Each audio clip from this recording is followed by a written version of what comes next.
हरियाणा की हर अपडेट के लिए बेल आइकन दबाएं और सब्सक्राइब करें STV हरियाणा न्यूज। हरियाणा की आवाज और मैं हूं आपके साथ शुभेंदु सिंह और आज हरियाणा की आवाज के जरिए एक बार फिर से बात किसान आंदोलन को लेकर। बीते कई समय से किसानों का यह आंदोलन यूं ही चल रहा है, लेकिन आने वाले समय में 4 जनवरी को जब एक बार फिर से बातचीत का सिलसिला आगे बढ़ेगा तो क्या समाधान निकलने के आसार आपको नजर आते हैं? क्या इसको लेकर एक बार फिर से जो बातचीत की सिलसिला अभी तक आगे बढ़ा है उसके जरिए आपको नजर आता है कि अलग अलग और भी जो विषय हैं उन पर सरकार सहमति जताएगी? बहुत सारे सवाल हैं। सवाल यह भी कि क्या अभी तक जो 2 मांगों पर समाधान हुआ है, जो 2 मांगे स्वीकार की गई हैं सरकार के द्वारा, क्या आगे इसी तरीके से कुल मिलाकर के 4 मांगे रखी गई थी बातचीत के सिलसिले को बढ़ाने को लेकर के? 2 मांगों पर सहमति, लेकिन बची हुई 2 मांगों पर भी क्या अगली बैठक के जरिए सहमति बन पाती है? उन मांगों को स्वीकार कर लिया जाता है? क्या 3 कृषि कानूनों को निरस्त करने के बाद जो पहली प्रमुखता के साथ मांग रखी जा रही है, क्या अब वो प्राथमिकता के अंदर शुमार नहीं है? क्या अब वो सेकेंडरी ऑप्शन हो चुका है किसान संगठन नेताओं के लिए? इस सब को लेकर के आप हमारे इस मंच के जरिए जुड़कर बता सकते हैं। किसान आंदोलन पर आपकी राय क्या है वो आप हमें बता सकते हैं। दरअसल 35 दिन का आंदोलन है, 7 दौर की बातचीत हो चुकी है, किसानों की 2 मांगे अब तक मानी जा चुकी हैं और अब पराली जलाना जुर्म नहीं है, क्योंकि इससे पहले तक किसानों के ऊपर जुर्माना होता था, मुकदमे तक दर्ज होते थे, लेकिन अब इसको लेकर के सहमति सरकार के साथ बन चुकी है। किसान संगठन नेताओं ने इस बड़े मुद्दे को रखा जिस पर सरकार ने इस विषय को स्वीकार कर लिया है और सरकार ने भरोसा दिलाते हुए कहा है कि इस बारे में जो है किसानों को किसी भी तरीके से परेशानी नहीं आने दी जाएगी। वहीं एक और विषय जो कि इस दौरान उठाया गया वो था बिजली के बिलों को लेकर के। बिजली बिल जो कि अभी प्रस्तावित है, अभी इंप्लीमेंट नहीं हुआ है, तो ऐसे में किसान संगठनों की जो आशंकाएं थी वो ये थी कि किसानों की जो अभी तक राज्य सरकारों के द्वारा जो दरें दी जाती थी, जिस दरों पर बिजली उपलब्ध की जाती थी, वो कहीं ऐसा तो नहीं होगा कि उससे उसका जो असर है वो किसानों के ऊपर पड़ सके। तो फिलहाल सरकार की तरफ से ये भी साफ किया गया है कि जिस तरीके से, जिस प्रक्रिया के आधार पर किसानों को राज्य सरकारें बिजली मुहैया कराती थी, उसी तरीके से वो बिजली मुहैया हो पाएगी। ये फिलहाल दूसरी मांग जो है यहां पर इस तरीके से स्वीकार की गई है, लेकिन 50% मामलों पर सहमति बन गई है। सरकार का ये कहना है और किसान संगठनों का इस बारे में अपनी सहमति जता देना, ये कहीं ना कहीं नजर आता है कि अब सहमति और कहीं ना कहीं निर्णायक भूमिका में ये पूरा आंदोलन और बातचीत नजर आ रही है। बीके यादव इस बीच हमारे साथ कॉलर कार्यक्रम में जुड़ चुके हैं। बीके यादव जी, बहुत स्वागत है आपका कार्यक्रम में। और आज जब हम बात किसान आंदोलन को कर रहे हैं, इससे पहले जब बातचीत का सिलसिला आगे बढ़ा सरकार के साथ, तो उसमें 2 मांगों को स्वीकार कर लिया गया है। सरकार की तरफ से कहा जा रहा है कि आधी जो मांगे हैं वो स्वीकार कर ली गई हैं, 50% मसलों पर सहमति बन चुकी है। नजर आता है कि अब बातचीत का जो सिलसिला आगे बढ़ा है वो सकारात्मक रहेगा। बहुत बहुत साधुवाद है जी। हमारी नागा बाबा पूर्णानंद मंगलानंद सेवा समिति नंदगांव की तरफ से आपको जो ये किसानों का जो मुद्दा चल रहा है, 50% मान लो कुछ सुलह के आसार हुए हैं, श्री गणेश जी हुआ है, तो हमारी समिति को पूर्ण विश्वास है कि आगे भी एक श्री गणेश हो चुका है। और ये अभी जो रामराज है, रामराज में तो किसी को तकलीफ होती ही नहीं, और वैसे रामराज में तो पहले एक धोबी का घर तो एक विरोध करता था, तो इसी तरह 1-2 जो होते हैं वो विरोध होता है, कोई बात नहीं, लेकिन जो जायज विरोध होता है उनका मोदी जी चिंतन भी करते हैं और उन किसान भाइयों को तय दिल से एक अच्छी तरह विचार करके उनके हित के लिए कार्य कर रहे हैं। और जो किसानों को जो तकलीफ हो रही है, मोदी जी को दोबारा से एक बार फिर सोचना चाहिए कि जो किसानों की क्या क्या समस्याएं हैं ग्राउंड लेवल के ऊपर। जो एसी में बैठकर जी अधिकारी जो है ये अपने योजना जो प्लानिंग बनाते हैं, इनको ज्यादा इतना पता नहीं होता, जो पब्लिक को इतना गहराई से जो प्रैक्टिकली पता होता है, तो एक आम आदमी जो आम किसान है उनकी भी राय ली जा सकती है। तब जाकर के किसानों की जो जितने भी एक कमेटी बनाई जाए गांव-गांव में, और उनसे पूरे गांव में जितने भी किसान भाई हैं उनकी क्या क्या समस्याएं हैं उनको ध्यान में रख करके, किसानों की वैसे तो समस्याएं बहुत है आज तक, लेकिन हमें विश्वास है मोदी जी के शासन में श्री गणेश हो चुका है, और श्री गणेश होते ही योजनाएं हैं जो मोदी जी के राज में किसानों को उनके द्वार तक पहुंच रही है। ये देखो कितनी बड़ी बात है, कितनी अच्छी बात है। 22 करोड़ जो है ना किसानों को लाभ मिल चुका है सॉइल हेल्थ कार्ड का। 8 करोड़ जो लगभग जो किसान है फसल बीमा योजना का लाभ मिल चुका है। 12 करोड़ के जो लगभग किसानों को सम्मान निधि के तहत दिया जा चुका है। तो ये एक शुरुआत है किसान भाइयों के लिए और ये शुरुआत सकारात्मक हुई है। पिछले जो सरकारें थी उन्होंने पूछा जाए उनसे कि वो किसान भाइयों के लिए क्या किया। मोदी जी ने श्री गणेश तो कर दिया है और श्री गणेश होने के साथ साथ और भी बहुत सुविधाएं हैं जो जमींदार भाइयों के लिए।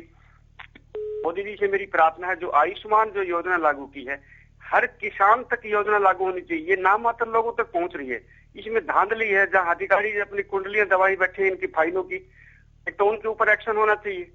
जो आयुष्मान जो योजना दिल्ली और चंडीगढ़ से चलती है तो कम से कम आम किसान तक नहीं पहुंचेगी, वो बेचारा इधर भटकता रहता है अपने इलाज के अभाव में। तो मोदी जी को सोचना चाहिए जब हर पात्र व्यक्ति तक योजना पहुंच रही है और इतने दिनों तक किसान भाइयों के पास ये योजना नहीं पहुंची है। और भी जो योजनाएं हैं काफी, उनमें भी जो अधिकारी हैं वो अपने फाइलें दबाते हैं। तो उन अधिकारियों को भी सख्त से सख्त चेतावनी दी जाए मोदी जी के द्वारा कि जनता की जो योजनाएं हैं उनके ऊपर तुरंत एक्शन होना चाहिए, उसका फीडबैक होना चाहिए। गांव की एक कमेटी होनी चाहिए, कमेटी को पता होना चाहिए कि ये योजना आम आदमी तक पहुंची है। किसान भाई को तो बहुत सी योजनाएं हैं उनको पहुंच भी नहीं पाती, बीच में ही डकते हैं। तो हल आवाज आ रही है जी? बिल्कुल बिल्कुल। हाँ, तो मैं ये कह रहा हूँ जो किसानों की जो भी योजनाएं हैं और दिल्ली और चंडीगढ़ से चलती हैं उसमें कोई भ्रष्टाचार ना हो और भ्रष्टाचार का एक ऐसा तंत्र होना चाहिए कि अगर वो दिल्ली और चंडीगढ़ वाला जो पैसा है कहाँ यूटिलाइज हुआ है 24 घंटे के अंदर उसका एक बायोडाटा होना चाहिए, उसका फीडबैक होना चाहिए कि ये सही यूटिलाइज हुआ है कि नहीं हुआ है। और 1 वीक के अंदर अगर भ्रष्टाचार हुआ है तो ऑटोमेटिक जैसे चुंबक और लोहे कैचिंग पावर होती है ऐसे ही भ्रष्टाचारियों को तुरंत 1 वीक के अंदर बगैर किसी शिकायत किए कमेटी अपने खुद निर्णय करे कि इसने भ्रष्टाचार किया है तो वो पैसा पात्र व्यक्ति तक पहुंचेगा। और फिर ये बड़े बड़े नेता हैं ये भी तो चोरी तो करते हैं, अब तो आम जनता चोरी वो अधिकारी करेंगे। तो पहले तो मेरा निवेदन है कि जो लोकसभा और विधानसभा में 10,000 जो लोग बैठे हैं सबसे खतरनाक लोग वही मौजूद हैं। अगर वो रातों रात सुधर जाएं तो 125 करोड़ जनता की हिम्मत नहीं है, वो भी एक ईमानदारी से पेश आएगी। लेकिन किसान भाइयों को आज जो तकलीफ हो रही है उनके लिए हमारी समिति। ठीक है सर, ठीक है। ये बहुत सारी चीजें हैं जो कि आपने साझा की हैं और इसमें क्या वाकई में किसानों की बातों को स्वीकार किया गया है, कितनी और मांगे ऐसी हैं जो स्वीकार की जानी है। मुख्तियार सिंह इस बीच हमारे साथ अगले कॉलर कार्यक्रम में जुड़ चुके हैं। बहुत स्वागत है मुख्तियार सिंह जी आपका कार्यक्रम में। बताइए क्या कहना चाहते हैं आज के विषय पर। किसानों का मामला है और किसानों के इस विषय पर आपको लगता है कि वाकई में सरकार सकारात्मक दिशा में आगे बढ़ रही है? हाँ शुभेंदु जी नमस्कार। नमस्कार जी।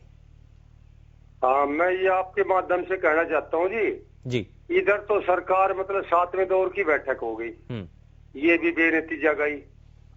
तो खट्टर जी आज कह रहे हैं कि भाई किसानों के हित में काम कर रहे हैं। भाई अब भी मतलब उसी बात को रिपीट करोगे तो समाधान कैसे होगा? वो बात है मुंह से राम राम बगल में छुरी, तो कैसे बात बढ़ेगी? इधर कहते हैं भाई पीएम योजना के तहत 18 करोड़ रुपया किसानों खाते में गया है। मैं भी किसान नेता हूँ और किसान सेल का मेंबर भी हूँ, मेरे आज तक एक खाते में ठनी नहीं आई जी। ये बताओ इनकी झूठ मतलब यहाँ है। तो ये ढकोसलेबाज सरकार है और ये कहते थे वह भ्रष्टाचार मुक्त सरकार करेंगे। मेरे ख्याल से अब 100 गुना भ्रष्टाचार है जी, 100 गुना। कहीं भी बगैर पैसे का कोई काम नहीं होता, इतना भ्रष्टाचार है। और ये जो है ना किसानों की मांग, देखो मैं पीएम मोदी से रिक्वेस्ट करूं अगर ये जल्दी से जल्दी मांग मान ले और ये माननी पड़ेगी। देखो आज नहीं कल ना परसों माननी पड़ेगी। मतलब किसान का अन्नदाता ही रोड पर आ गया तो बचा क्या जी? ये बताओ। तो इससे तो ऊपर कुछ है ना जी। जय जवान और जय किसान, ये दो ही है देखो जी। और इससे कोई है ना, इसके पीछे पूरा देश टिका हुआ है। तो ये देखो जी मतलब ये जो है ना मुंह से मतलब कुछ कहते हैं और अंदर में कुछ है, तो इनको दोहरी नीति छोड़ करके अंदर से स्पष्ट करना पड़ेगा कि भाई ये मतलब जो काम मतलब करने के काबिल है, और किसान हितैषी बताते हैं और किसान के मतलब जो है काम भी ना करे तो हितैषी कहाँ होगे, ये बता। हाँ ठीक है, ये शुभेंदु जी आपके माध्यम से यही कहना चाहूँ। जय हिंद जय भारत।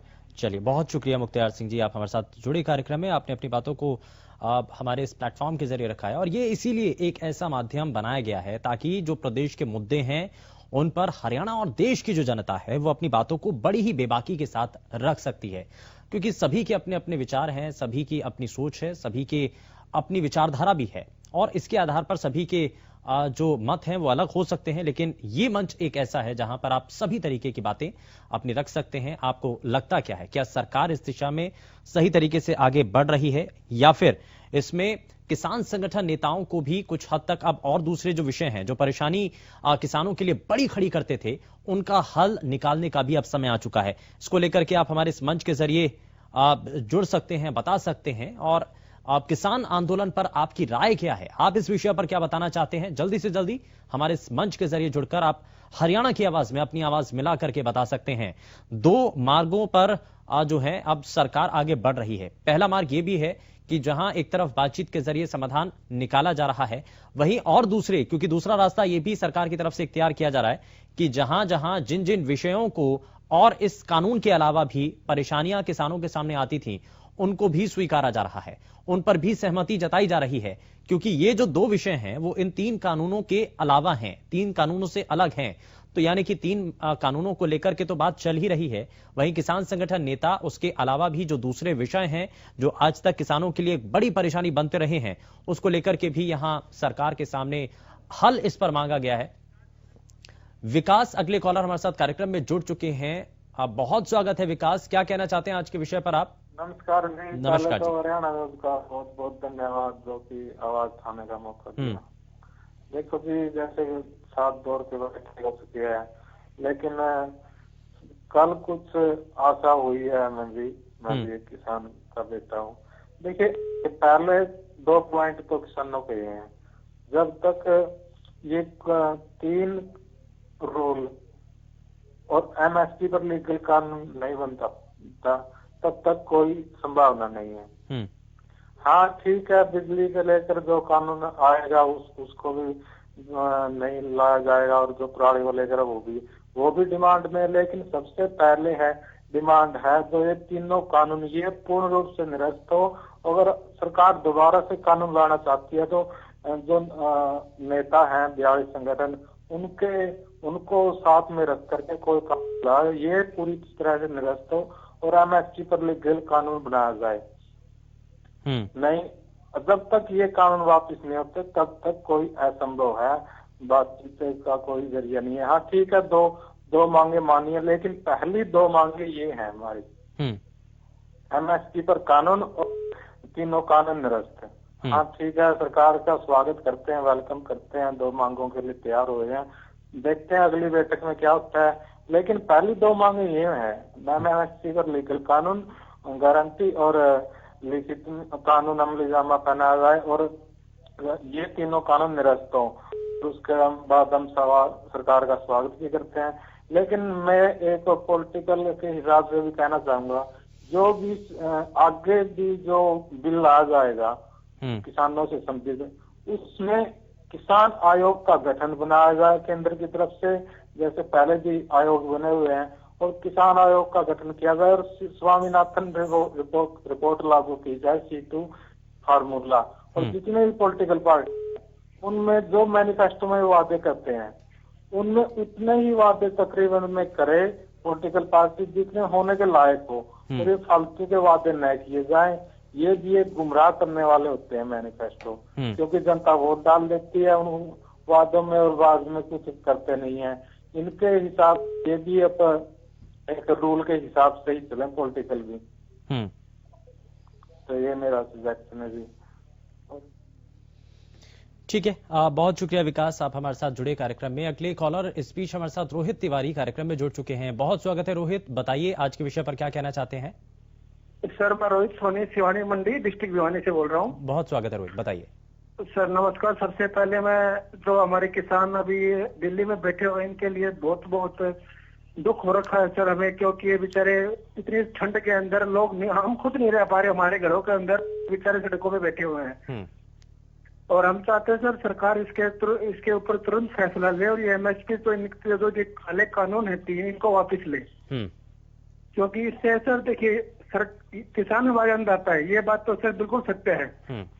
इनसे ही हमारा पेट चलता है, इनसे हमारी रोजी रोटी चलती है जी। लेकिन सरकार जो बहुत गलत कर रही है, और इस सरकार ने तो सर सबको मतलब एक तरह से पका दिया है। हम बिल्कुल मतलब बहिष्कार करते हैं सरकार का सर। आज से पहले हमने कभी ऐसा नहीं देखा था जो एक खट्टर साहब कर रहे हैं और ये मोदी साहब कर रहे हैं सर, इन्होंने बिल्कुल रुला रखा है देश को।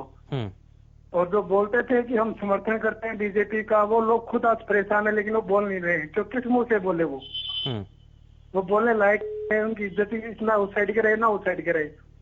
तो हम ये रिक्वेस्ट करते हैं सर मोदी साहब से और खट्टर साहब से कि ये काले कानून वापस ले और हमारे किसान हमारे घर पे आए और जल्दी से जल्दी ये सब रद्द कर दिया जाए। धन्यवाद। बहुत शुक्रिया रोहित, आप हमारे साथ जुड़े कार्यक्रम में और आपने अपनी बातों को रखा है। लेकिन किसान आंदोलन जिस तेजी के साथ आगे बढ़ रहा है, क्या आप उसी तेजी के साथ जब बातचीत का सिलसिला बढ़ रहा है, समाधान निकलने की संभावनाएं उतनी ज्यादा अब नजर आती हैं क्या? ये आप हमारे इस मंच के साथ जुड़कर बता सकते हैं। हिमांशु इस बीच हमारे साथ अगले कॉलर बहादुरगढ़ से कार्यक्रम में जुड़ चुके हैं। बहुत स्वागत है हिमांशु, बताइए क्या कहना चाहते हैं? सर ये किसान आंदोलन हो रहा है ना जी सर, इससे शहरवासियों को बहुत प्रॉब्लम हो रही है सर। सर इसका कुछ समाधान जल्दी से जल्दी हो जाए ताकि सर शहरवासियों को बहुत ज्यादा दिक्कत न आए। ठीक है, यानी कि परेशानी आम लोगों को ना हो, ये हिमांशु का स्पीच कहना है। बहुत शुक्रिया हिमांशु, आप हमारे साथ जुड़े कार्यक्रम में किसान आंदोलन पर। लेकिन आपकी राय क्या है वो लगातार हम इस मंच के जरिए साझा कर रहे हैं। जानना चाह रहे हैं कि हरियाणा के जो लोग हैं, हरियाणा के जो वासी हैं, हरियाणा के जो इस वक्त दर्शक इस वक्त हरियाणा न्यूज अपने लोकप्रिय चैनल को देख रहे हैं, वो आखिर इस विषय पर कहना क्या चाहते हैं, उनकी आवाज क्या है, वो किन विषयों को यहां रखना चाहते हैं। और इस किसान आंदोलन के दौरान बहुत सारी ऐसी तस्वीरें आपने देखी होंगी जिसको लेकर के कई नेताओं की तरफ से सवाल भी उठाए गए। विपक्षी खेमा हालांकि उसको लेकर हमलावर भी रहा है। लेकिन आपको क्या नजर आता है? क्या अब जल्द से जल्द समाधान होता हुआ आप देख पा रहे हैं? क्या अब समाधान की तरफ ये बातचीत का सिलसिला जो सरकार के साथ आगे बढ़ा है वो नजर आता है? 2 मांगों पर सहमति बन चुकी है, लेकिन बची हुई 2 मांगों को लेकर के क्या अब आपको लगता है अटकलें ज्यादा होंगी? क्योंकि अब जो तीसरा विषय जिसको लेकर के चर्चा बहुत हद तक जोरों पर है और केंद्रीय कृषि मंत्री नरेंद्र तोमर की तरफ से भी इस बात को लेकर के इशारा किया गया था कि MSP का लिखित तौर पर कानून बनाना, उसको जो है खरीद गारंटी देना किसानों को, ये एक तरीके से इस पर चर्चा अब चलनी है। इसको लेकर के अब चर्चा होगी और 4 जनवरी को जब एक बार फिर से बैठक होगी तो ये इस बारे में विचार किया जाएगा कि आखिर MSP को कानून बनाने को लेकर कौन कौन से विषयों को जोड़ा जाए। दिनेश अगले कॉलर इस बीच हमारे साथ कार्यक्रम में जुड़ चुके हैं। बहुत स्वागत है दिनेश, बताइए क्या कहना चाहते हैं? नमस्ते भाई साहब। नमस्कार जी, बताइए दिनेश। ऐसा है जी, सबसे पहले तो हम अपने डॉक्टरों को बधाई देना चाहते हैं। हमारे हरियाणा के गृह मंत्री अनिल विज जी सुना है कि ठीक हो गए हैं, अच्छे काम करेंगे। हम उनसे यही प्रार्थना करते हैं नए साल के अंदर अच्छे काम करना और अच्छे जनता के अंदर। आप जनता ने आपके लिए बहुत कुछ प्रार्थनाएं की है, ये एक सच्चाई बता रहा हूँ। और मैं जबकि विरोधी हूँ बीजेपी का, समर्थक हूँ मैं अपने अनिल विजियों का, है जी। और नंबर 2 बात ये है, जो अभी चुनाव हुए हैं नगर पालिका के, 3 जगह पर नगर पालिकाओं के अंदर किसी भी पार्टी का को वोट नहीं मिला, आजादों को मिला है। सबके मुंह के ऊपर तमाचा है। ये अकेली ना बीजेपी पर, ना दुष्यंत पर, ना कांग्रेस पर, तीनों के तमाचा मारे लोगों ने। भाई हमने तुम्हारी किसी की भी जरूरत नहीं है, आजाद बना दिए। ठीक है, सोनीपत में कांग्रेस की उसके कुछ हालात थे, और अपने यहाँ क्या नाम है पंचकुला के अंदर कांग्रेस हार की उसके कुछ हालात थे, क्योंकि वहां पर ज्यादा बाहर के ही लोग रह रहे हैं और फिर थोड़ा पैसा भी चलता है। मैं शैलजा जी को भी कहता हूँ कि आपका बहुत बढ़िया काम रहा, चंद्र मोहन जी का भी बहुत अच्छा रहा। जीत हार की कोई बात नहीं, हार हुई है, काम करो, आगे भी आगे फल मिलेगा आपको बड़ा भारी। और रही इनकी किसानों की बात भी, हमारे भाई हैं, हम भी किसान ऐसी भाई के हैं, लेकिन इनका एक ही रह गया सौदा पत्ता जी, और सारा ठीक हो गया। एमएसपी पे इनकी कर देना चाहिए, भाई ठीक है सारा बन जाएगा, ये अपने घर आ जाएंगे। रामदास जी मोर्चा की कमी रहेगी, एमएसपी ही रहेगी सिर्फ, और कुछ कोई खास बड़ी बात नहीं है। एमएसपी दे दो, ये लिख के इसमें क्या नाम सेशन में पास करा दो, आवेगा मार्च में, विश्वास दे दो भाई मार्च में सेशन में इसके ऊपर कानून बनाए जाएंगे। इसमें बताओ क्या बुराई है? तो एक में लिख के जाएंगे, कानून बनाने में क्या फर्क पड़ जाएगा? सुप्रीम कोर्ट का जज फैसला देता है, वो फैसला कानून के तहत देता है, तो नहीं कहते ना लिखा है, ये कोई बात थोड़ी है। बिल बाकायदा करवाओ, इससे सरकार भी खुश होगी, ये भी खुश होंगे। नया साल आ रहा है, ये भी अपने बच्चा हो जाएगा, गदा काम करेंगे, रोटी पानी खावेंगे, नहीं हमने भी उराया का बैठना पड़ेगा।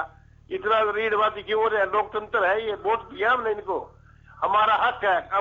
और मैं एक और बात कहता हूँ लोगों को, अपने अपने नहीं, एक मिनट जी, अपने अपने ग्रामों के अंदर जाओ, रजिस्टर के अंदर लिखवाओ भाई ये जो एमएलए मंत्री बनाए हमारे काबिल नहीं, फिर वो गवर्नर को देंगे लिखे, इनको डिसमिस कराएंगे, ज्यादा चाहता होंगे। हर गांव के अंदर ज्यादा के लिखवाएंगे रजिस्टर के अंदर हम, भैया नहीं एमएलए की कोई जरूरत नहीं है, फिर कहा डूब कर मरेंगे। ये क्यों सड़कों के ऊपर खुद इस्तीफे ना दो, लेकिन तो कहो हम किसानों के साथ धरने के ऊपर बैठे हैं, मोदी गलत कर रहा है, ये बात भी नहीं कह रहे, बोले हम किसानों के साथ है, लेकिन लूट में तो सब अकेले खा रहे हैं, कह रहे हैं बाहर बैठे हैं, कुछ सोच लो, विचार कर लो। हम तो धन्यवाद जी भाई जी, और कोई पूछना बता दो।